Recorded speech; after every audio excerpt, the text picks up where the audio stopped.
Encyclopedia section 51. The other way of unification by which to realize the ideal of reason is to set out from the abstractum of thought and seek to characterize it, for which purpose being is the only available term. Abstractum meaning abstract, and being is the only available term. So being is to say that is a will, that is a planet, that is the color or wavelength which we call red.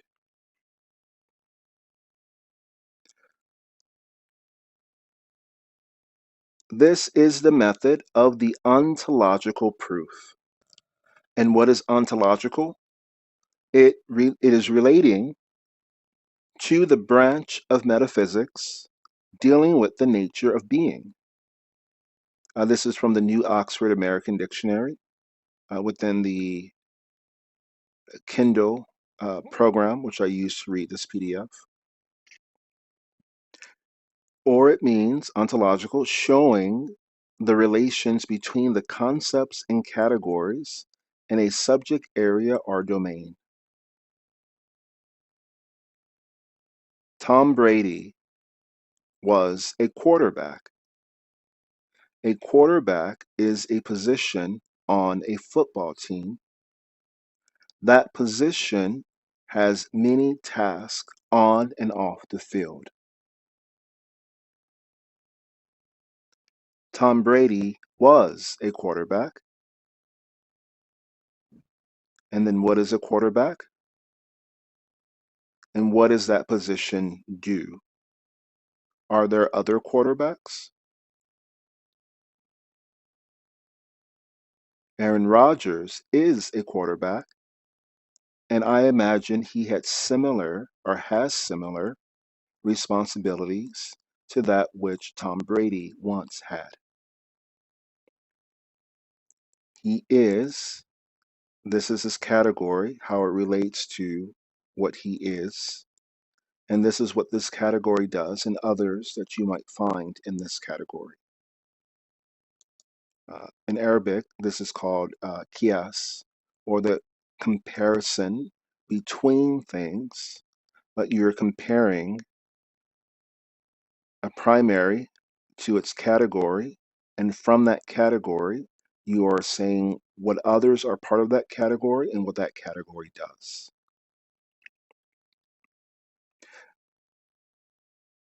The other way of unification by which to realize the ideal of reason is to set out from the abstractum of thought and seek to characterize it, for which purpose being is the only available term. This is the method of the ontological proof. The opposition, here presented from a merely subjective point of view, lies between thought and being, whereas in the first way of junction, being is common to the two sides of the antithesis, and the contrast lies only between its individualization and universality. Understanding meets the second way with what is implicitly the same objection as it made to the first. It denied that the empirical involves the universal, so it denies that the universal involves the specialization. Which specialization in this instance, which specialization in this instance is being? In other words, it says being cannot be deduced from the notion by any analysis. Again, we're discussing logic and logical statements. We have a word in English that is the word being, and when you're discussing being, you use the word is. When you say that a universal like quarterback cannot apply to a specific like Tom Brady or Aaron Rodgers, then you can't compare Tom Brady and Aaron Rodgers as they are or were quarterbacks.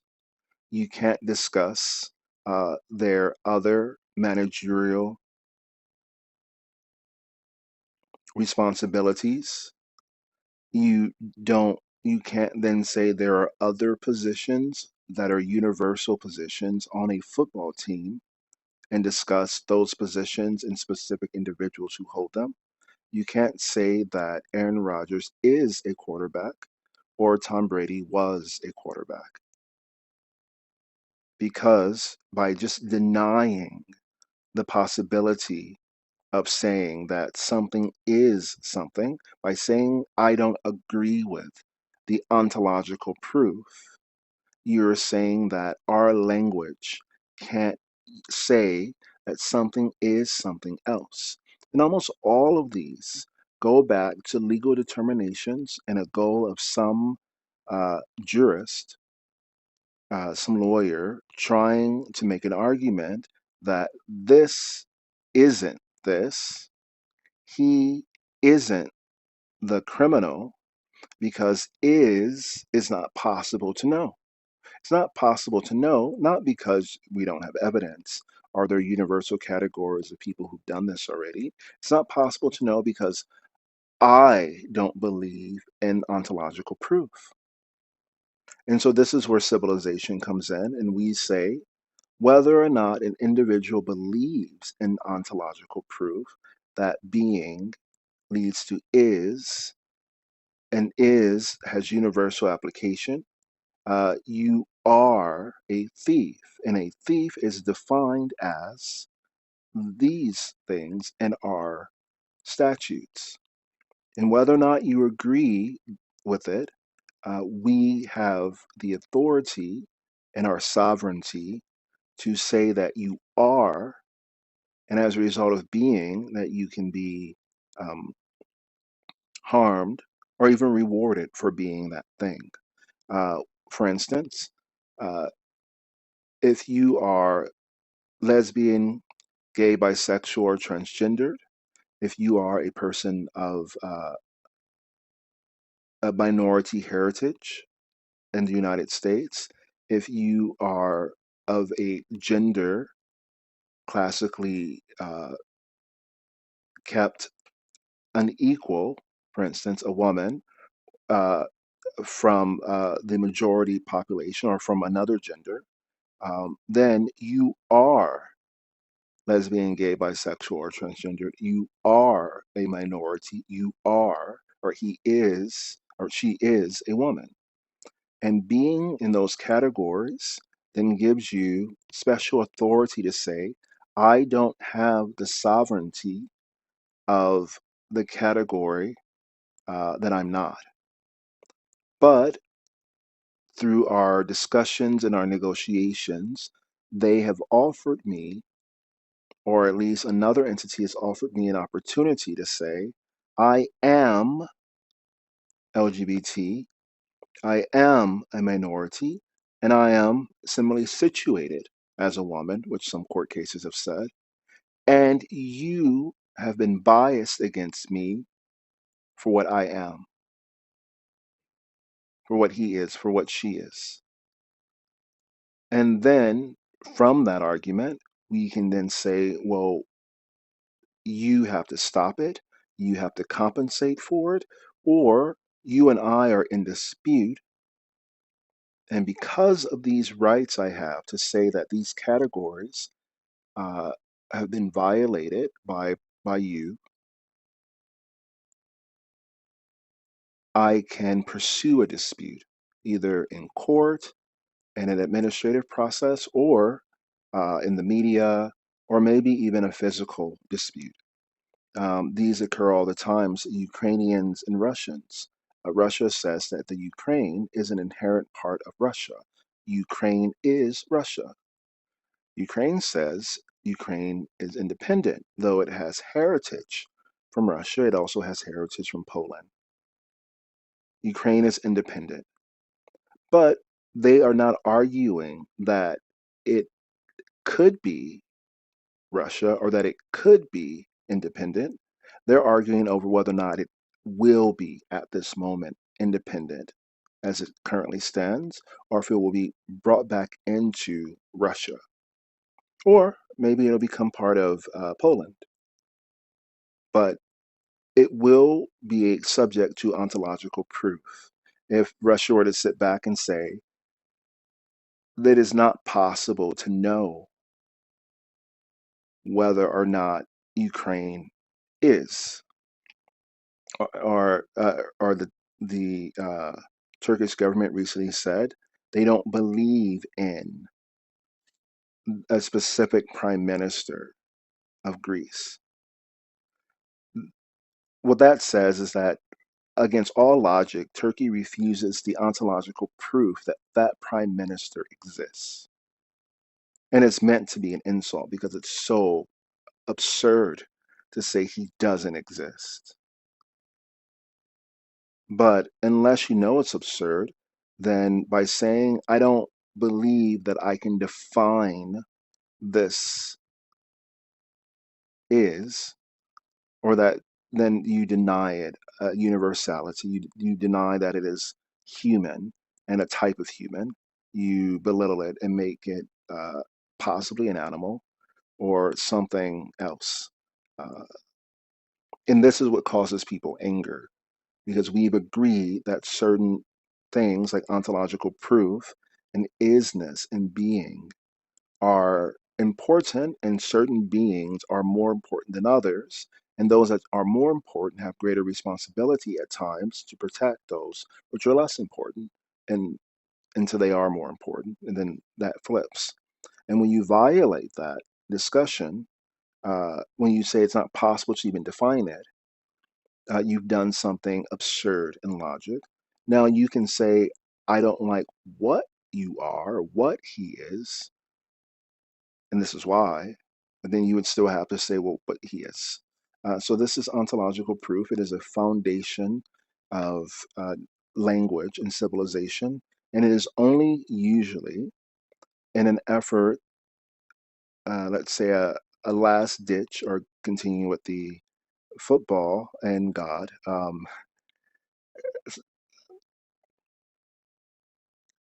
theme. It is a Hail Mary pass. You only do it, hopefully you do your Hail Marys for other reasons, but this pass in football, you only do it when there are no other options. So to say that is doesn't exist is even different from President Bill Clinton saying it depends on your definition of is.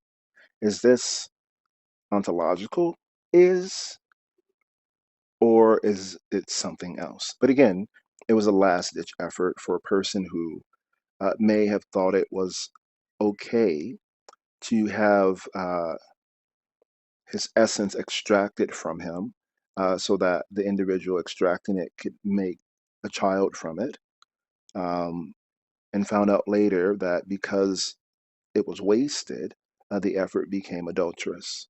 And in that complication, to go back to say, well, it depends on what is, because things didn't work out the way I thought they would. Okay. The uniformly favorable reception and acceptance which attended Kant's criticism of the ontological proof was undoubtedly due to the illustration which he made use of. To explain the difference between thought and being, he took the instance of 100 sovereigns, which, for anything it matters to the notion, are the same 100 whether they are real or only possible, though the difference of the two cases is very perceptible in their effect on a man's purse. Nothing can be more obvious than that anything we only think or conceive is not on that account actual, that mental representation and even notational comprehension always falls short of being. Still, It may not unfairly be styled a barbarism in language when the name of notion is given to things like 100 sovereigns. Sovereigns are a type of currency, money. And putting that mistake aside, those who perpetually urge against the philosophic idea the difference between being and thought might have admitted that philosophers were not wholly ignorant of the fact. Can there be any proposition more trite than this? But after all, it is well to remember when we speak of God that we have an object of another kind than any 100 sovereigns. And unlike any one particular notion, representation, or however else it may be styled, it is in fact this and this alone which marks everything finite. Its being in time and space is discrepant from its notion. God, on the contrary, expressly has to be what can only be thought as existing. His notion involves being. It is this unity of the notion and being that constitutes the notion of God.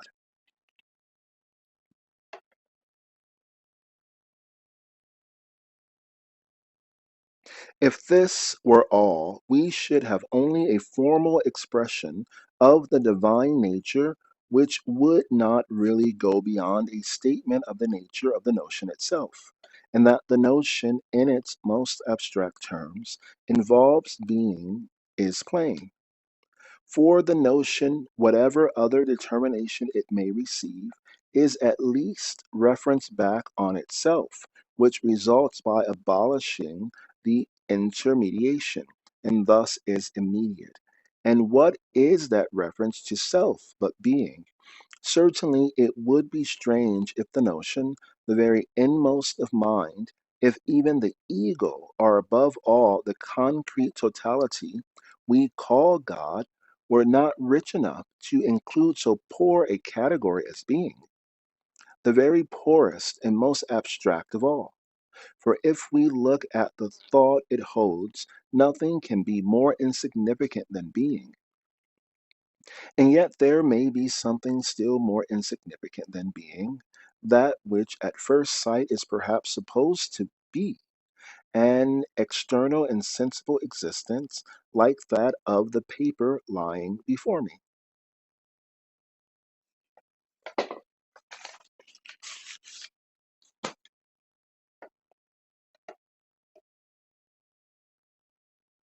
However, in this matter, nobody proposes to speak of the sensible existence of a limited and perishable thing, besides the petty stricture of critic that thought and being are different, can at most molest the path of the human mind from the thought of God to the certainty that He is. It cannot take it away. It is this process of transition, depending on the absolute inseparability of the thought of God from His being, for which its proper authority has been revindicated. In the theory of faith are immediate knowledge whereof hereafter. An example: your daughter says to you, "You said yesterday that my gift from Nana would be here today. You lied."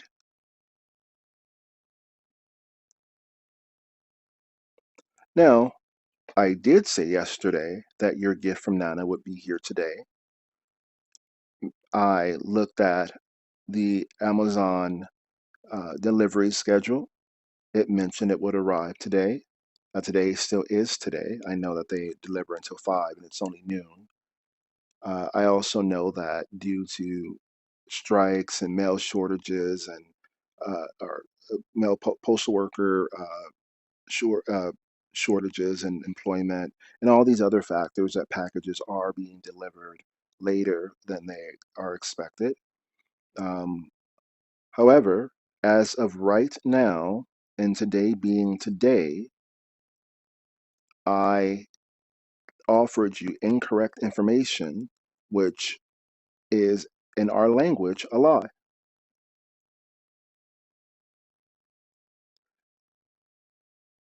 And then in 3 hours from that moment, the package arrives. It is still today.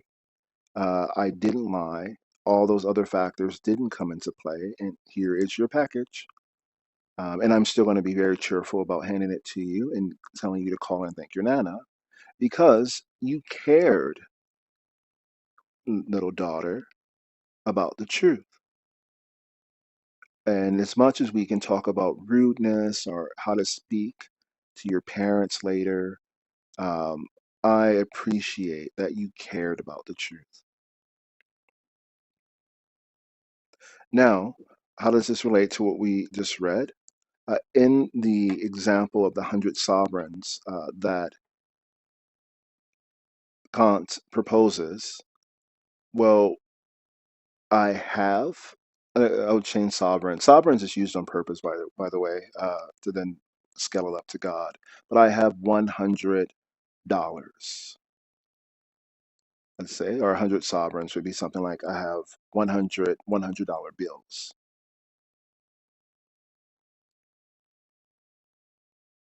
Now, I don't have 100 $100 bills, but you have 100 $100 bills. And there may be a way for me to have the 100 $100 bills that you have, either those same $100 bills or similar ones that you'll have 100 $100 bills and I'll have 100 $100 bills. But at the moment, I don't have it. But I'm reading a book where I have to say I have 100 sovereigns. And so, therefore, saying I have or is or being is ridiculous because you, at some point, if you're reading a novel or you don't have it on you at that moment, but you're just making an example for your class, you will catch yourself up in a lie by saying, I have here 100 sovereigns. I have here 100 $100 bills.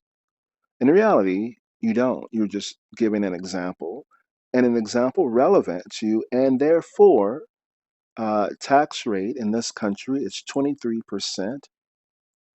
Having 100 $100 bills and a tax rate of 23%, how much will I have after I pay taxes? You'll have about $7,700 remaining, or 77 $100 bills.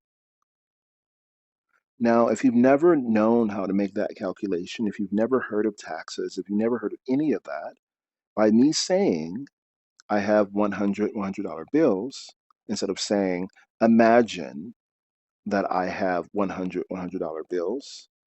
And if by me saying that and you saying, well, you don't have 100 $100 bills, and so I can't listen to anything else you say.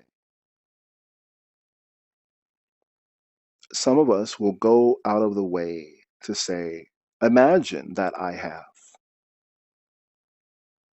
100 $100 bills. Some of us may have it and don't want to say it so you don't rob us afterwards. Um, But if that person who walks out, or I can't believe this, and you all shouldn't either, then no one knows how to pay the 23% tax on the $100 bills.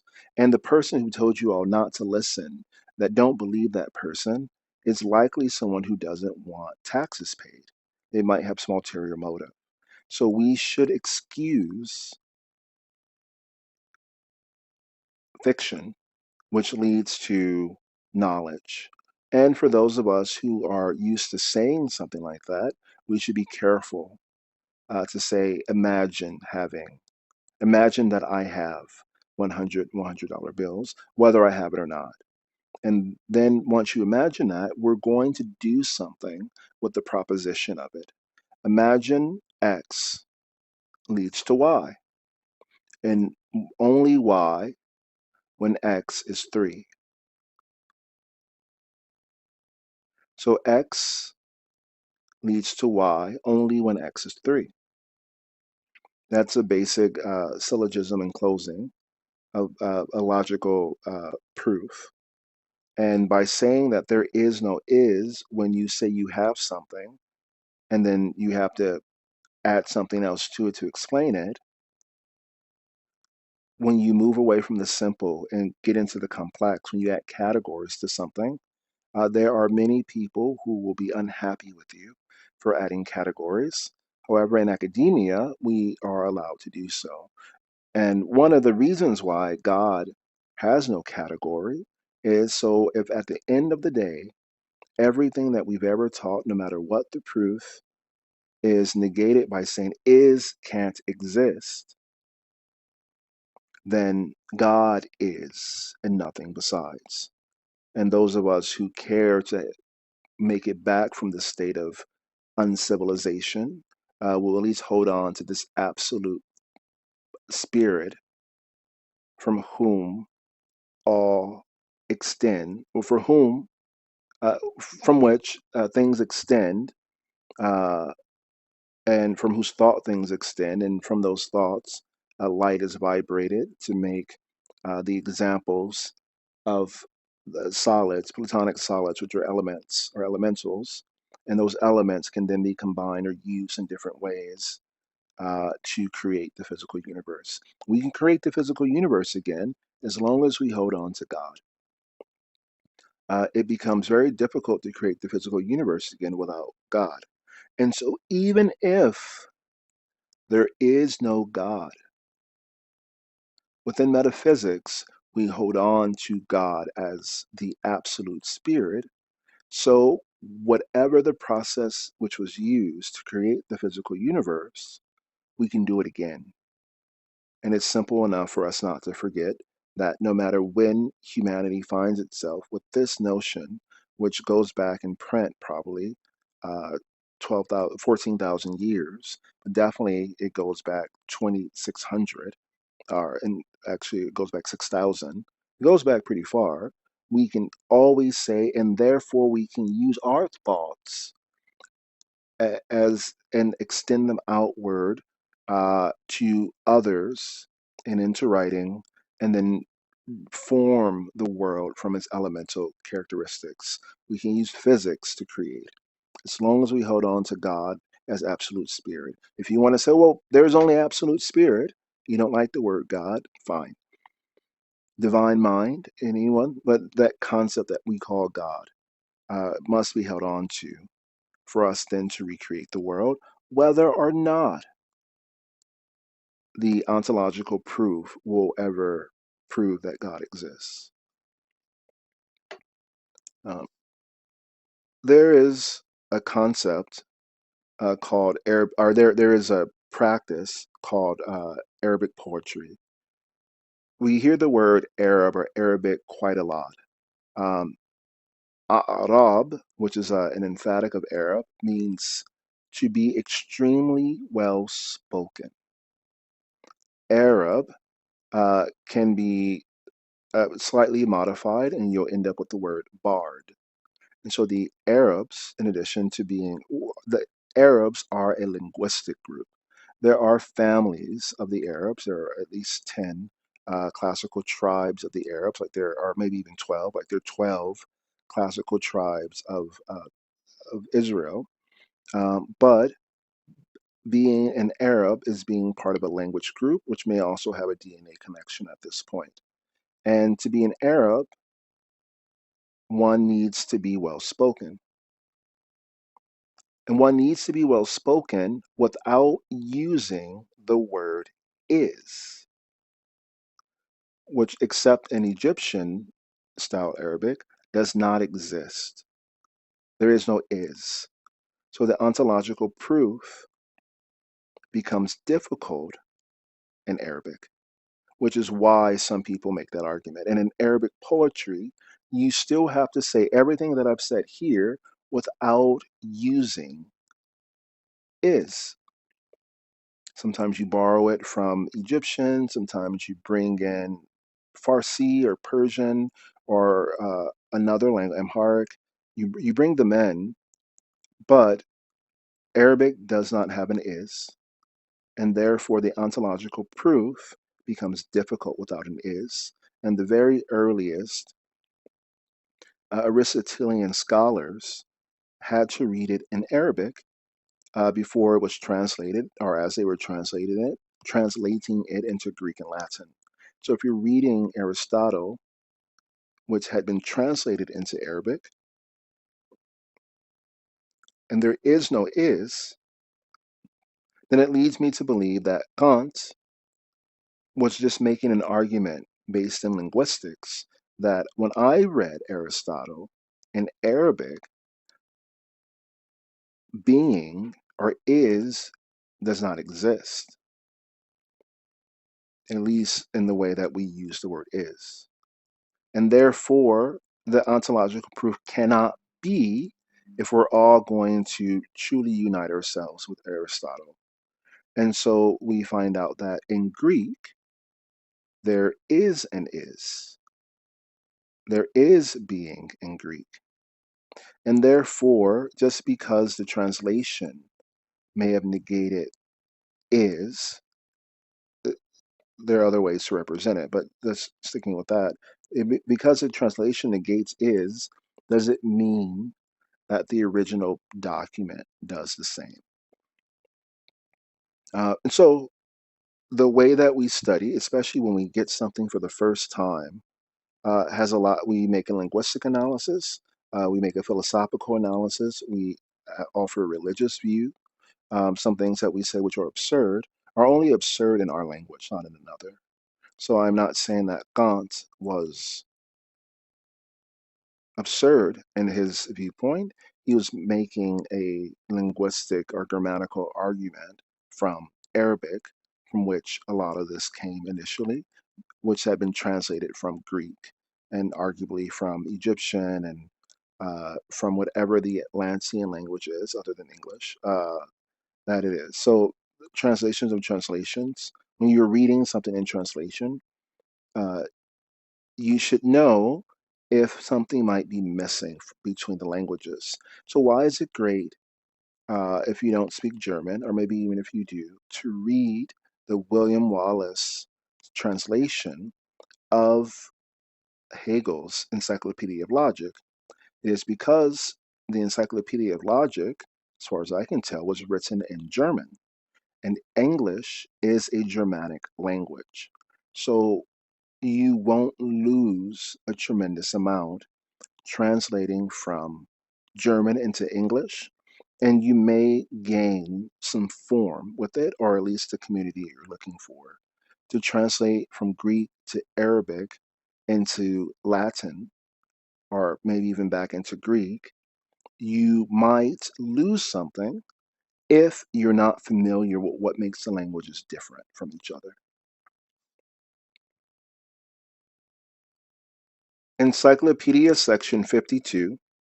In this way, thought, at its highest pitch, has to go outside for any determinateness, and although it is continually termed reason, is out and out abstract thinking. And the result of all is that reason supplies nothing beyond the formal unity required to simplify and systematize experiences. It is a canon, not an organon of truth, and can furnish only a criticism of knowledge, not a doctrine of the infinite. In its final analysis, this criticism is summed up in the assertion that in strictness, thought is only the indeterminate unity and the action of this indeterminate unity.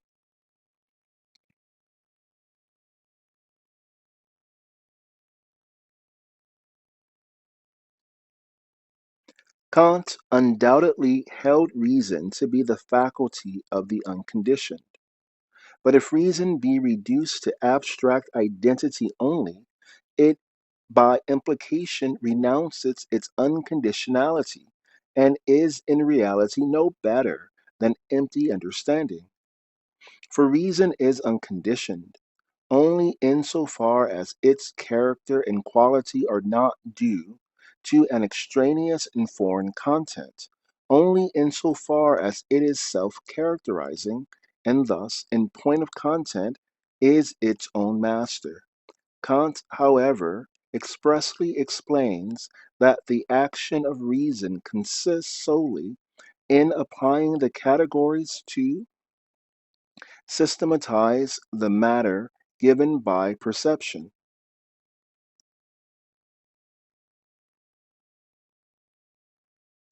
To place it in an outside order, under the guidance of the principle of non contradiction.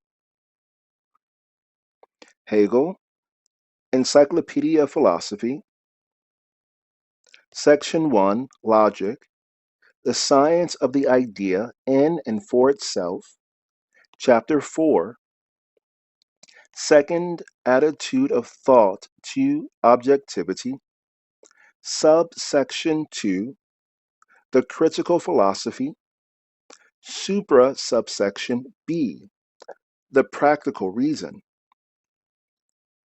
Encyclopedia section 53, supra subsection B, the practical reason is understood by Kant to mean a thinking will.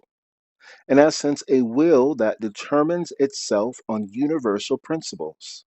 Its office is to give objective, imperative laws of freedom, laws, that is, which state what ought to happen, the warrant for thus assuming thought to be an activity which makes itself felt objectively, that is, to be really a reason, is the alleged possibility of proving practical freedom by experience, that is, of showing it in the phenomenon of self consciousness. This experience in consciousness is at once met by all that the necessitarian produces from contrary experience, particularly by the skeptical induction employed amongst others by Hume, from the endless diversity of what men regard as right and duty, in essence, from the diversity apparent in those professedly objective laws of freedom. Encyclopedia section 54. What, then, is to serve as the law which the practical reason embraces and obeys, and as the criterion in its act of self determination? There is no rule at hand but the same abstract identity of understanding as before. There must be no contradiction in the act of self determination. Hence, the practical reason never shakes off the formalism which is represented as the climax of the theoretical reason. But this practical reason does not confine the universal principle of the good to its own inward regulation. It first becomes practical, in the true sense of the word, when it insists on the good being manifested in the world with an outward objectivity and requires that the thought shall be objective throughout and not merely subjective. We shall speak of this postulate of the practical reason afterwards. The free self-determination which Kant denied to the speculative, he has expressly vindicated for the practical reason. To many minds, this particular aspect of the Kantian philosophy made it welcome, and that for good reasons. To estimate rightly what we owe to Kant in the matter, we ought to set before our minds the form of practical philosophy, and in particular of moral philosophy, which prevailed in his time. It may be generally described as a system of eudaimonism, which, when asked what man's chief end ought to be, replied, happiness. And by happiness, eudaimonism understood the satisfaction of the private appetites, wishes, and wants of the man, thus raising the contingent and particular into a principle for the will and its actualization. To this eudaimonism, which was destitute of stability and consistency, and which left the door and gate wide open for every whim and caprice, Kant opposed the practical reason, and thus emphasized the need for a principle of will, which should be universal and lay the same obligation on all.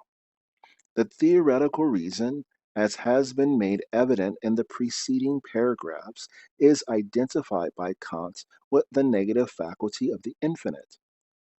And as it has no positive content of its own, it is restricted to the function of detecting the finitude of experiential knowledge.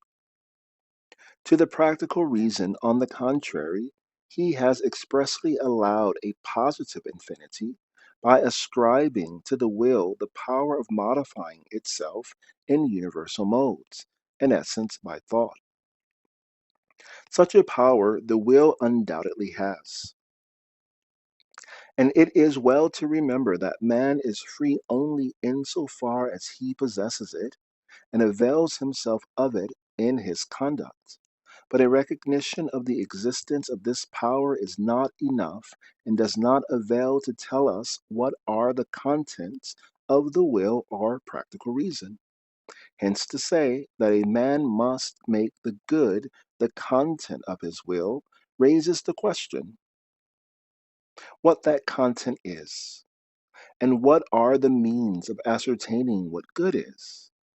Nor does one get over the difficulty by the principle that the will must be consistent with itself, or by the precept to do duty for the sake of duty. Hegel, Encyclopedia of Philosophy, Section 1, Logic, the Science of the Idea, in and for itself, Chapter 4, Second Attitude of Thought to Objectivity, Subsection 2, The Critical Philosophy, Super subsection C, The Reflective Power of Judgment. Encyclopedia section 55, Super subsection C. The reflective power of judgment is invested by Kant with the function of an intuitive understanding. That is to say, whereas the particulars had hitherto appeared, so far as the universal or abstract identity was concerned, adventitious and incapable of being deduced from it, the intuitive understanding apprehends the particulars as molded and formed by the universal itself. Experience presents such universalized particulars in the products of art and organic nature. Experience presents such universalized particulars in the products of art and of organic nature. The capital feature in Kant's criticism of the judgment is that in it he gave a representation and a name, if not even an intellectual expression to the idea. Such a representation as an intuitive understanding or an inner adaptation suggests a universal which is at the same time apprehended as essentially a concrete unity. It is in these aperçus or glimpses alone that the Kantian philosophy rises to the speculative height. Schiller and others have found in the idea of artistic beauty, where thought and sensuous conception have grown together into one, a way of escape from the abstract and separatist understanding. Others have found the same relief in the perception and consciousness of life and of living things, whether that life be natural or intellectual. The work of art, as well as the living individual, is, it must be owned, of limited content. But in the postulated harmony of nature, or necessity, and free purpose, in the final purpose of the world conceived as realized, Kant has put before us the idea, comprehensive even in its content, yet what may be called the laziness of thought, when dealing with the supreme idea, finds a too easy mode of evasion in the ought to be, instead of the actual realization of the ultimate end. It clings hard to the disjunction of the notion from reality. Yet if thought will not think the ideal realized, the senses and the intuition can at any rate see it in the present reality of living organisms and of the beauty and of the beautiful in art. And consequently, Kant's remarks on these objects were well adapted to lead the mind on to grasp and think the concrete idea.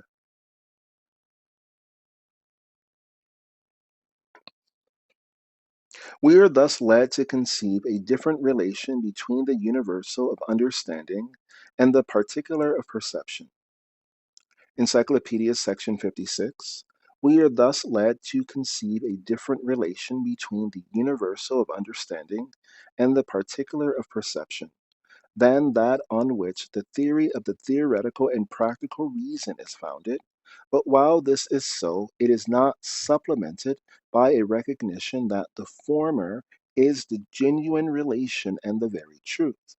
Instead of that, the unity of universal with particular is accepted only as it exists in finite phenomena and is adduced only as a fact of experience.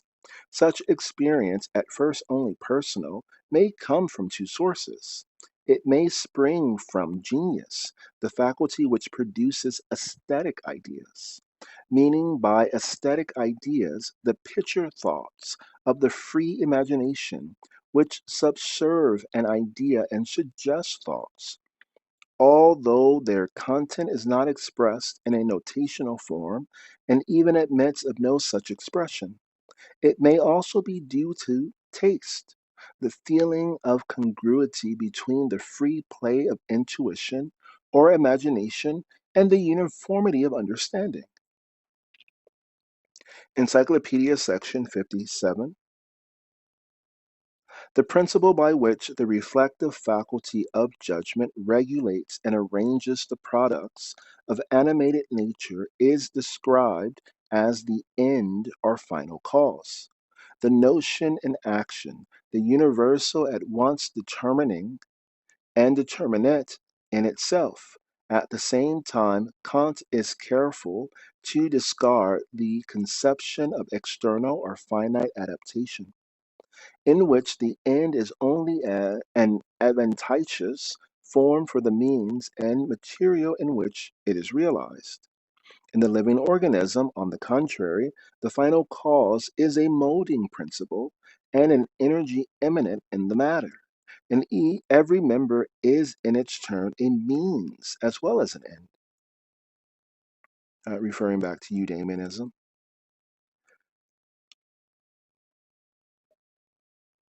Encyclopedia section 58. Such an idea evidently radically transforms the relation which the understanding institutes between means and ends, between subjectivity and objectivity, and yet in the face of this unification, the end or design is subsequently explained to be a cause which exists and acts subjectively. In essence, as our idea only.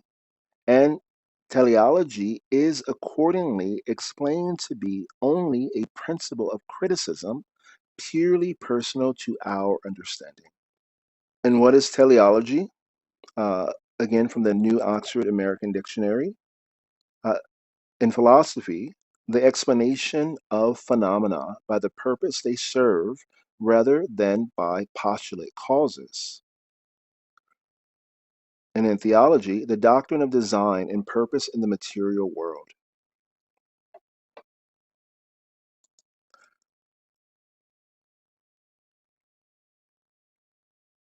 There are two things happening here, and because I've narrated already the third part, which is the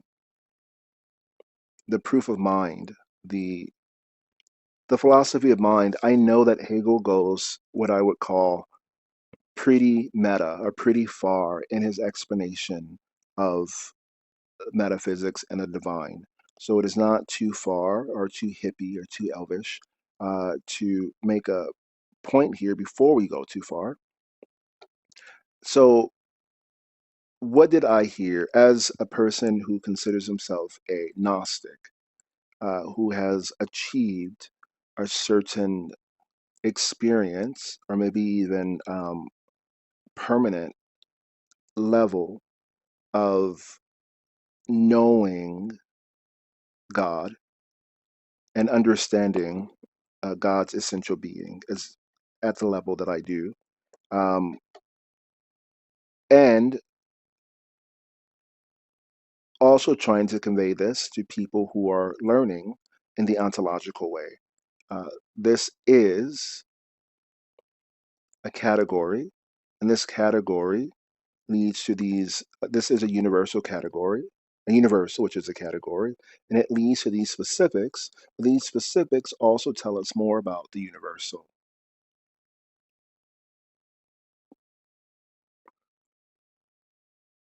And what does that have to do with Kant and art? And why did it matter that he lived at a particular time, which was about the same time elapsed between myself in 2022 and Hegel in 1830 and in Kant and Hegel? Kant lived at a time and in a place which required formality for lots of different people. So you had the king and his family, and you had the nobility, which may have gotten it by appointment or by familial heritage, possibly by winning, but not completely. Then you have the gentry, who are landowners of various sorts, who are also offered a level of respect. And you have the inserfed or otherwise peasantry, which is outside often of this formalization of these universal categories. And from those peasants, and maybe from some of the gentry, you had bakers and butchers and tanners. People arise and take a category that did something versus living their life, worshiping God, planting their food, raising their families. And they didn't have these responsibilities. So Kant is speaking likely to gentry who may have appointments at the university from the nobility, and he's hopeful that the king will read his text. And he doesn't want the king even offended by the fact that God may show up too much in his text. Yes, there's God, and but I would talk about him, but to talk about him means that I believe that being is. And I don't want to go against the church or the Catholic Church or another institution. I'll leave it there. And so Hegel says here, it is perfectly fine that if one cannot experience the good, which is the Platonic ideal, if one cannot experience freedom, if one is not within Grasja, within a wrestling match, within a criterion that then lands him or her a set of sovereigns or as a sovereign that others want to trade in. If you don't have that, then your experience of God will not be at the level of a person who does have it. If we assume that God is absolute spirit and has a very high rank, a rank above us all, to which we owe a certain uh, deference. And so just understand that if people have combined their intuition with the sensuous, they've produced. What is it to combine intuition with the sensuous? It is to have a desire to reproduce directly with someone of the opposite sex and create a life. So these men combined their intuition with the sensuous, marriage, oftentimes by a dowry paid to them or uh, to bring in this wife and this other family line. Maybe they're landed and other people aren't. And they came together and they experienced something that showed them that from their innate intuition, which is similar to precognitive thought, from this image they had in their mind of what would result from them combining themselves as their intuition, combining with the sensuous, combining themselves, their sovereign selves, with a lesser sovereign, a woman, combining their households and producing possibly a fully sovereign, a boy or a girl who ruled in a way that boys would have ruled back then. This is happening. People enjoy that. Don't Hegel is saying, I won't be a jerk here and take that away from you. Plato says the good is really good, but this is also beautiful, and let's not take it away. And so then we look at teleology, which is saying something is valuable, not because of its origin, but because of what it can do. And so, yes, he is king in category king, but what is his value to you at this moment? This goes against many generations of thinking and training and civilization. And what is his value to me at the moment? I don't know. I'm valued by not being offensive and being placed in a negative position. Maybe he offers security. Maybe he does a number of things. But okay, well, here's the king's value. And so then you establish a teleology of the king. This is why he is valuable versus I've known that he is king. And as long as that position has been available, I've noticed good to occur. But whether I notice good to occur or not, he's just been king. And so these lead to different philosophical arguments. It leads us to democracies without kings and other things that we've had throughout human history. It leads us to experiences, which could often be positive, and to reclaim other experiences when those new ones, this new art, this sensuousness attached to our intuition is fleeting.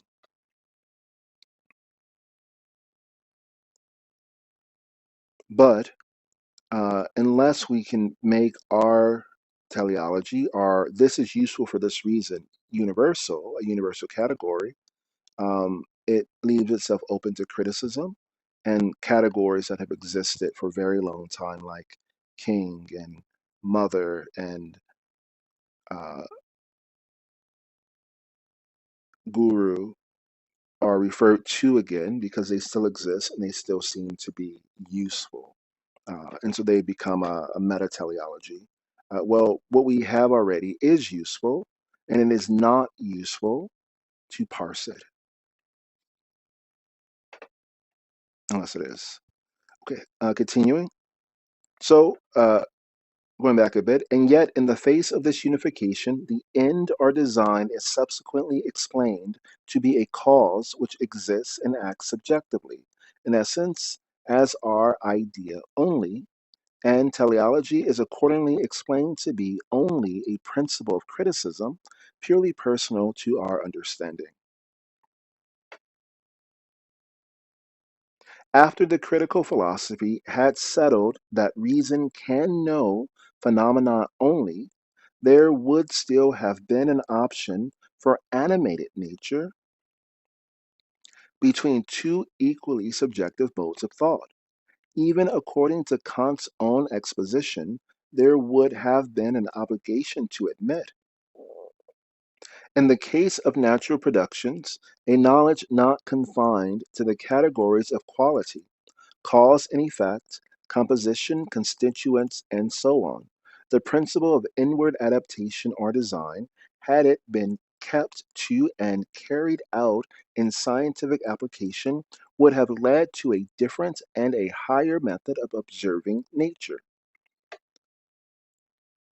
Encyclopedia section 59. If we adopt this principle, the idea, when all limitations were removed from it, would appear as follows: the universality molded by reason and described as the absolute and final end or the good would be realized in the world, and realized moreover by means of a third thing, the power which proposes this end as well as realizes it, that is, God.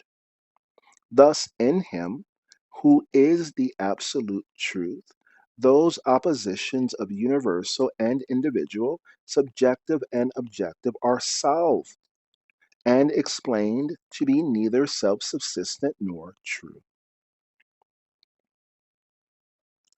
Encyclopedia section 60. But good, which is thus put forward as the final cause of the world, has already described, but good, as seen. Encyclopedia section 60. But good, which is thus put forward as the final cause of the world, has been already described as only our good, the moral law of our practical reason. This being so, the unity in question goes no further than make the state of the world and the course of its events harmonize with our moral standards. And there is a note one here. Even Hermann's Handbook of Prosody, even Hermann's Handbook of Prosody begins with the paragraphs of Kantian philosophy. In section 8, it is argued that a law of rhythm must be one objective, a formal, and three determined a priori. With these requirements and with the principles of causality and reciprocity which follow later, it were well to compare the treatment of the various measures upon which those formal principles do not exercise the slightest influence.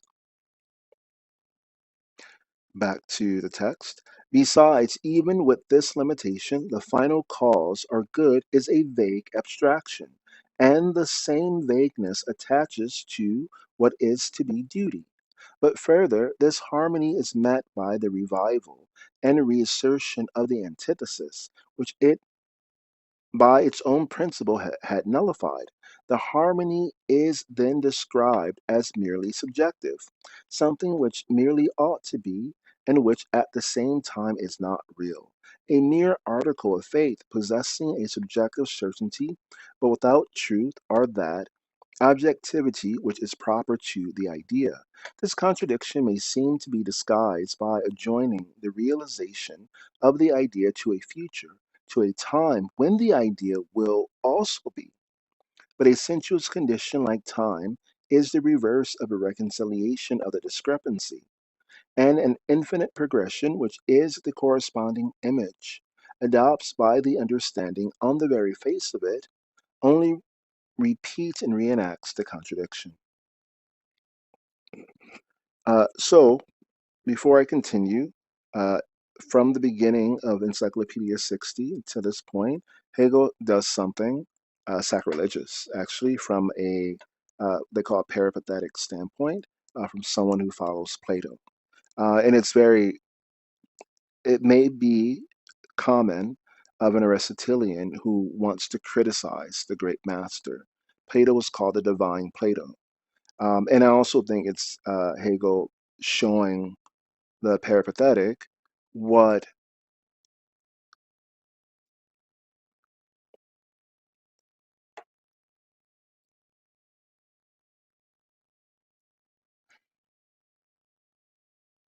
what a lack of respect to God is, or what a lack of respect to ideas are and how they form. So the idea of the good. has its origins in the most basic translation of Plato's Republic, uh, basic meaning something that you can find anywhere. Let's say the Penguin Classic, which begins with Plato reciting some arguments he heard from Socrates, and then goes on to him explaining his ideal republic. And what you realize is it, often because the book is assigned and because I have a certain etiquette and so do others with an academic, I would have never asked from the beginning, so what? Why are we reading this republic? We have a republic, who cares? So by the time you finish, when you get to the end of the republic, if you're a person who has that type of etiquette, who would be so happy to hear the master, the divine Plato, just articulate what he heard from his teacher, Socrates, and then what he put together, you would say, I have heard enough. That was great. I want to either sensuously think about this republic, or I want to put it into motion. So you want to put this into motion and you go about it. As soon as you begin, or very soon afterwards, you run into a person who says, why? Why? Why are you putting this together? And Plato answers at the very end, he says, this will all lead to the good. And what is the good? The good is something that I guarantee you I have experienced, is worth experiencing, that you will want to experience, and it is the, in this case, penultimate experience of all the things that I've described to you, which, because he described the Platonic solids to us, are all, nearly all things, or maybe all things, you can argue.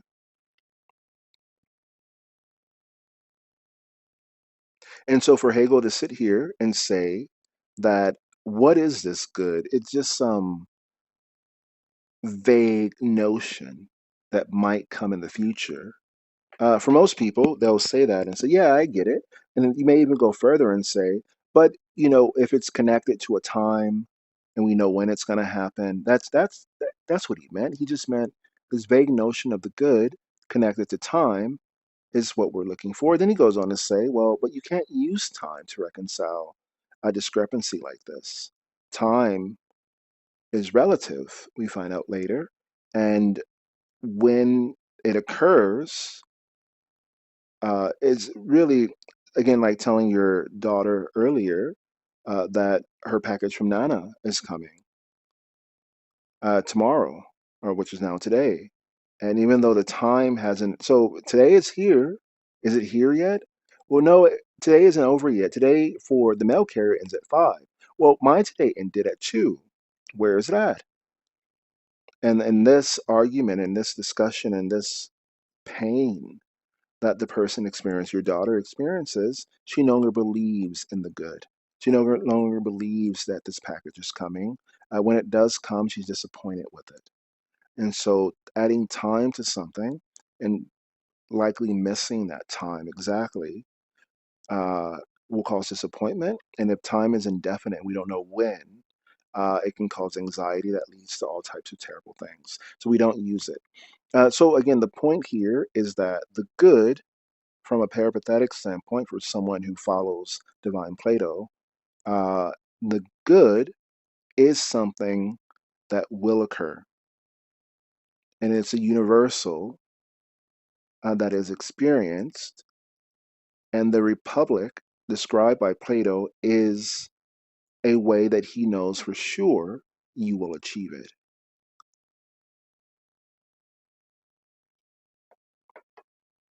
When, on an individual basis, by learning metaphysics and philosophy, one can begin experiencing the good.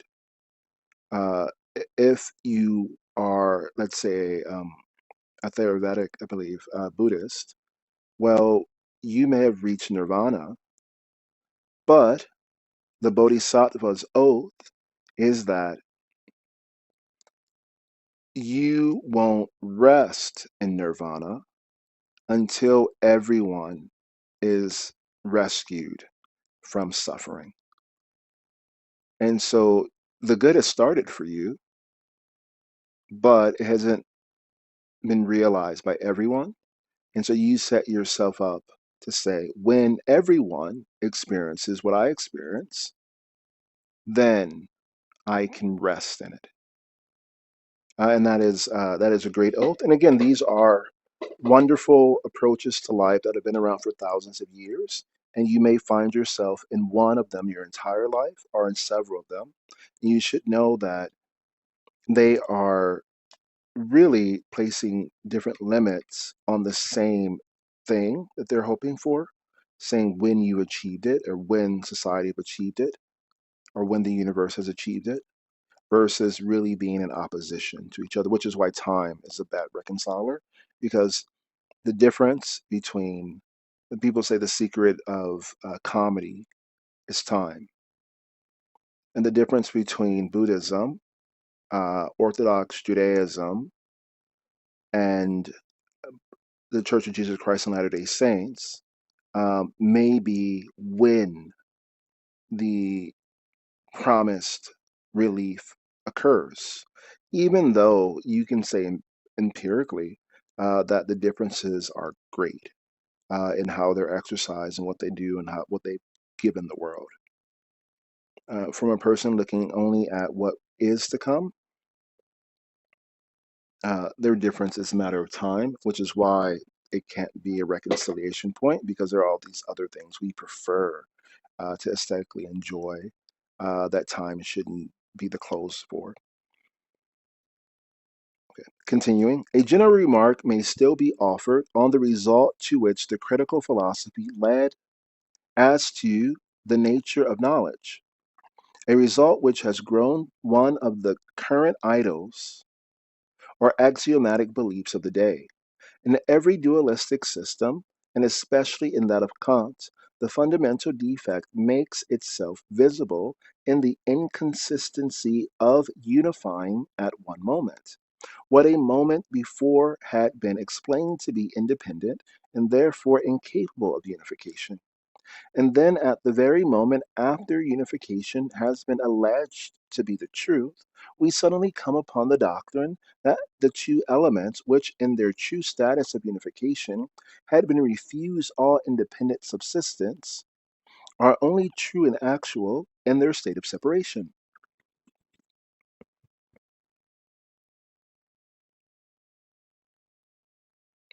Philosophizing of this kind wants the little penetration needed to discover that this shuffling only evidences how unsatisfactory each one of the two terms is, and it fails simply because it is incapable of bringing two thoughts together.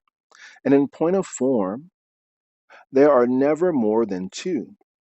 It argues an utter want of consistency to say, on the one hand, that the understanding only knows phenomena, and on the other asserts the absolute character of this knowledge by such statements as, cognition can go no further.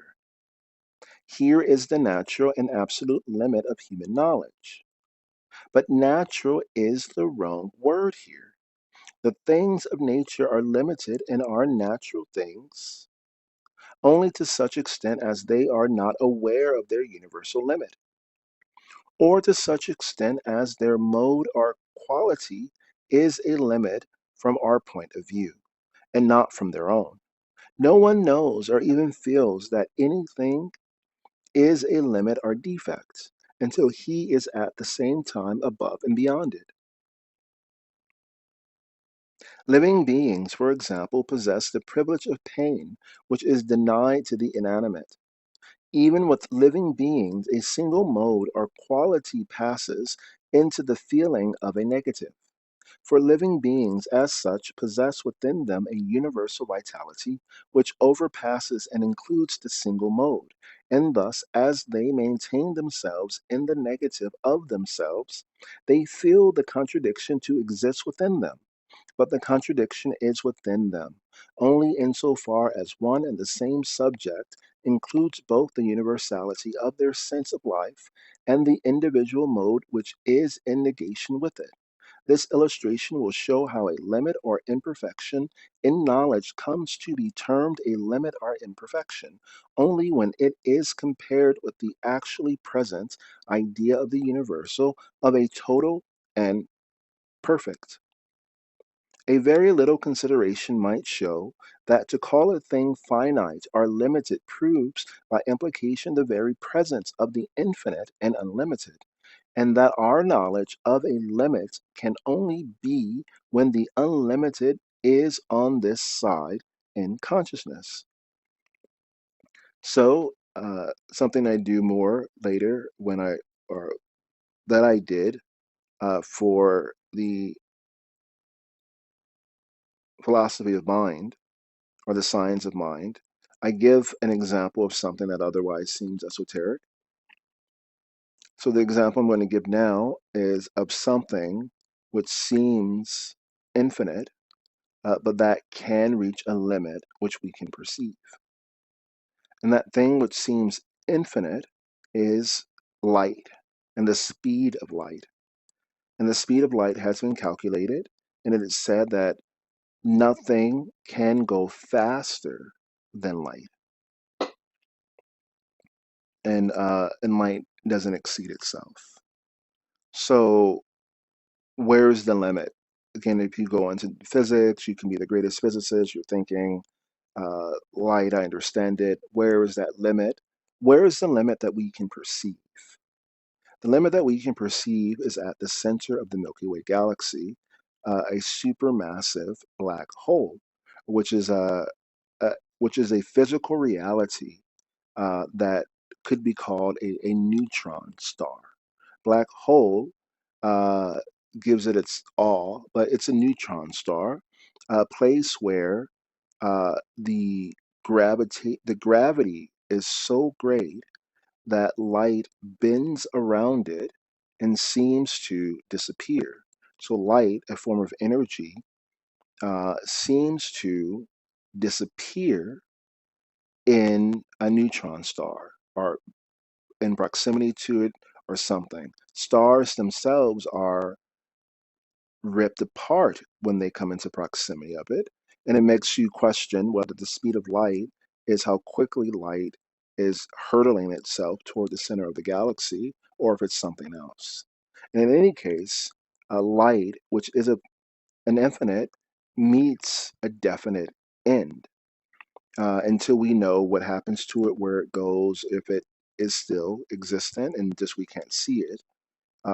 We have to say that this thing, which moves faster than anything in the universe, reaches a terminus at a point and doesn't return. So light, a great infinite, shows finitude when it reaches a supermassive black hole or a neutron star. And this has philosophical uh, concerns with it as well. Light, uh, at least light, is considered an attribute of God, but it's really illumination. Illumination is considered an attribute of God. So though light moves at this very fast speed, uh, the supermassive black hole, the neutron star, is luminous, or else we wouldn't be able to detect it. It's luminous in a form of light that we may not actually detect, and it may just be physical light that is bent and goes away. So we end up with all these other categories. So light, what kind of light? Visible light or radiation or these others? What light makes it to the supermassive black hole? And is it seeing visible light? Is the light that we speak of moving at the speed of light, but it reaches a terminus. So something that we consider infinite, um, when we prove that it is finite, to know that it's finite means that there is something that is actually more infinite, and that more infinite thing approaches being God or is God, at least from a metaphysical standpoint. It's good to ask a person, as I learned from my professor, S. Scott Barchi at UCLA.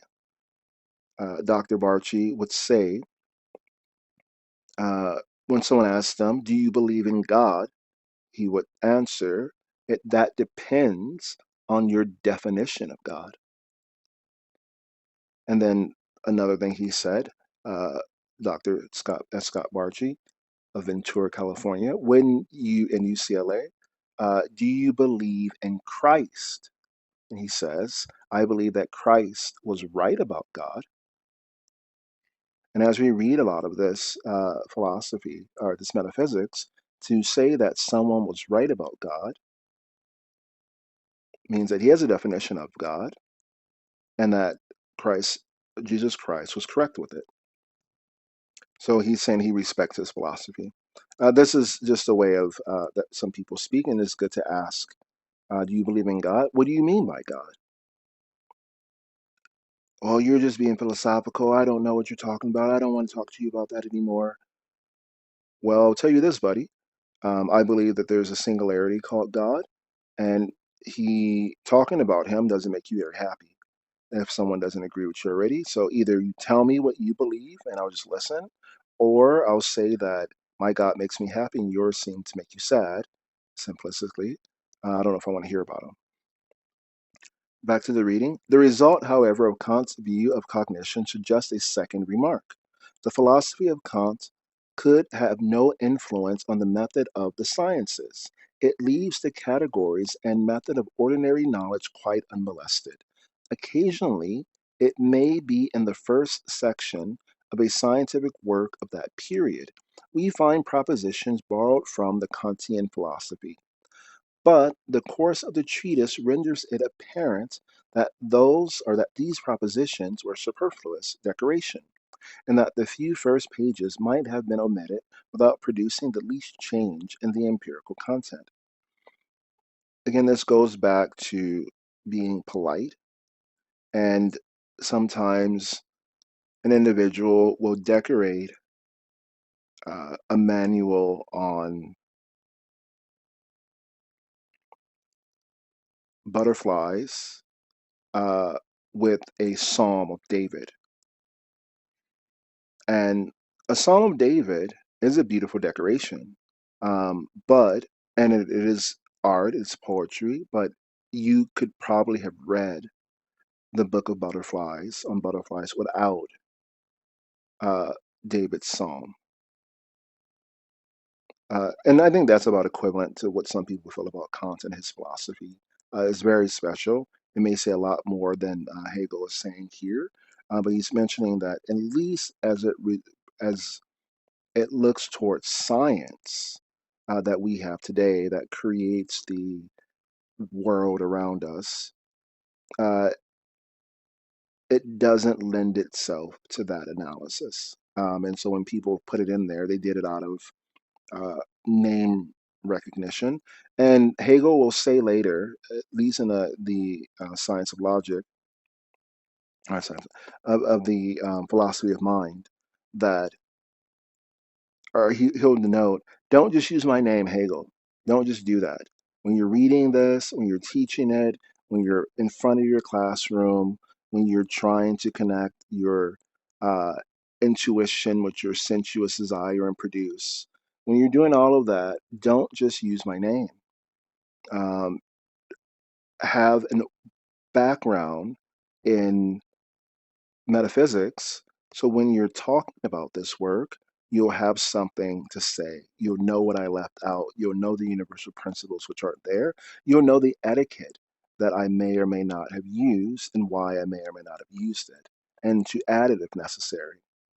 And until then, when someone applies it from the tradition itself, the knowledge will be very useful and has been very useful for science, but it has also had some dire applications uh, from the pen of, let's say, Marxist philosophers and from the pen of fascist philosophers. So you can gain many elements of Marxism and fascism from Hegel's work because both the Marxists and the fascists, Marx himself and others, and Marx and then fascists read Hegel and they took from it what they needed.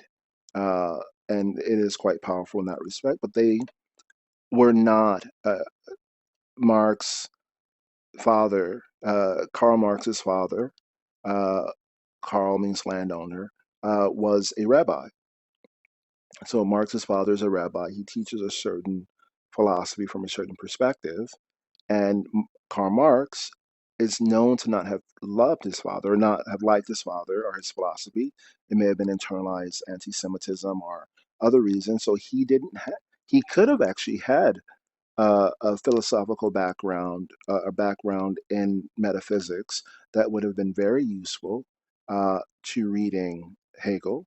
Maybe he had enough to the point that he wrote Das Kapital and the Communist Manifesto and other things. It showed uh, that he had some grasp of it, but some parts of it he didn't have. Same thing with many of the fascists who read it. Again, they get close to it, but their categorization stops the universal at the doors of the territory they've created, their state, and with the hope that then everyone will follow their categories outward or just work to the benefit of this one republic, and not a universal world republic, but a singular republic. These are all mistakes that have happened in the past, and many of them have led to the deaths of millions of people.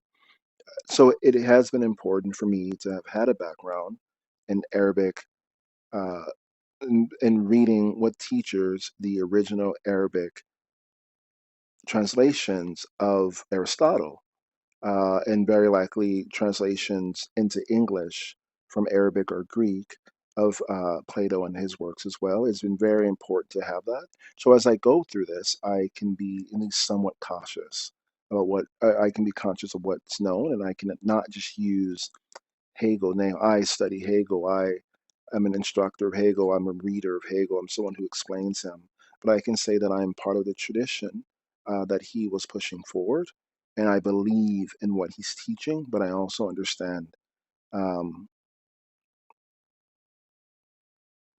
the consequences of the approach and where it goes, where it can lead to. Um, though I do believe that it could lead us to the good. And I want to read more to see if I can make that a definite time period.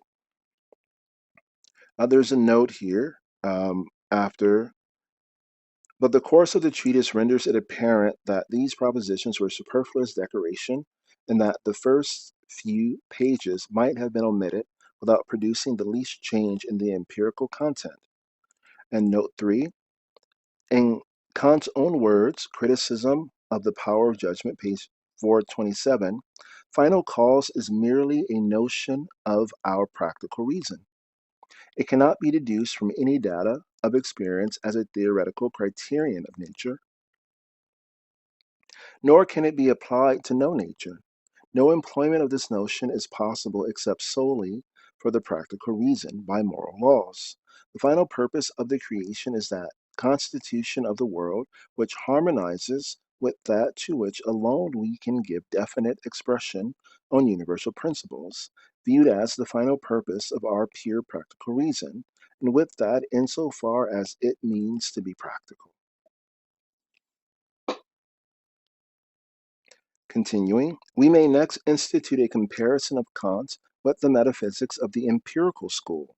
Natural, plain empiricism, though it unquestionably insists most upon sensuous perception, still allows a supersensible world or spiritual reality, whatever may be its structure and constitution, and whether derived from intellect or from imagination, and similar. So far as form goes, the facts of this supersensible world rest on the authority of mind, in the same way as the other facts, embraced in empirical knowledge, rest on the authority of external perception.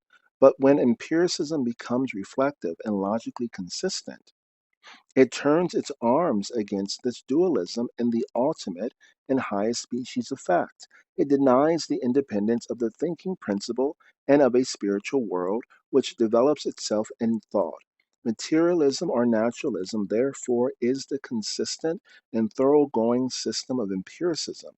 In direct opposition to such an empiricism, Kant asserts the principle of thought and freedom and attaches himself to the first mentioned form of empirical doctrine, the general principles of which he never departed from. There is a dualism in his philosophy also. On one side stands the world of sensation, and of the understanding which reflects upon it. This world, it is true, he alleges to be a world of appearances, but that is only a title or formal description, for the source, the facts, and the modes of observation continue quite the same as in empiricism. On the other side and independent stands a self apprehending thought, the principle of freedom, which Kant has in common with ordinary and bygone metaphysic, but emptied of all that it held, and without his being able to infuse into it anything new. For in the critical doctrine, thought, or as it is there called, reason, is divested of every specific form, and thus bereft of all authority. The main effect of the Kantian philosophy has been to revive the consciousness of reason or the absolute inwardness of thought. The abstractness indeed prevented that inwardness from developing into anything or from originating any special forms, whether cognitive principles or moral laws. But nevertheless, it absolutely refused to accept or indulge anything possessing the character of an externality. Henceforth, the principle of the independence of reason, or of its absolute self subsistence, is made a general principle of philosophy, as well as a foregone conclusion of the time. Summary: Kant did not attempt to mimic God.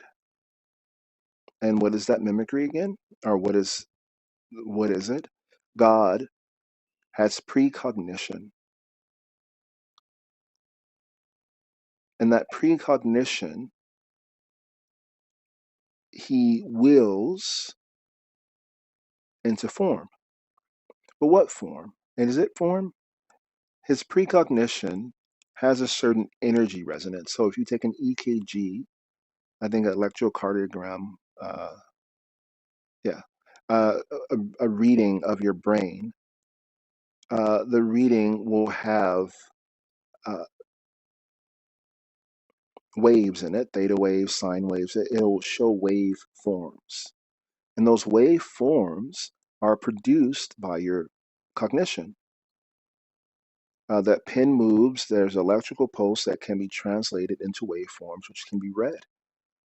So God has precognition, which then uh, excited light and made light separate maybe through a series of black holes or neutron stars around where they bent and folded and such. And it formed and crusted over. And from those vibrating strings of light, possibly cut off from the one by gravitational wells, we have the Platonic solids, this five Platonic solids, which then themselves uh, uh, take on universal characteristics that we call fire, water, ether, air, earth. They take on these, or in ether is plasma, air, earth. So they take on these characteristics, and from those characteristics, in certain combinations or subtractions with each other, they then form raw materials that we call the elements of chemistry, the chemical elements that we've derived from the periodic table of elements. Those elements are there, and those elements combine and conform to certain rules, and they will create what we see around us, either an effect or a material reality that we didn't have before. You combine uh, two parts of hydrogen with one part of oxygen of a certain character, and you pile those on top of each other. We call it water. At a certain temperature, that water is a solid. At a certain temperature, it's fluid. At another temperature, it's gaseous. But what Kant doesn't offer, and he doesn't offer it because it at least wasn't part of, it wasn't being offered at the time. And what Hegel proposes to offer, and he does, is physics.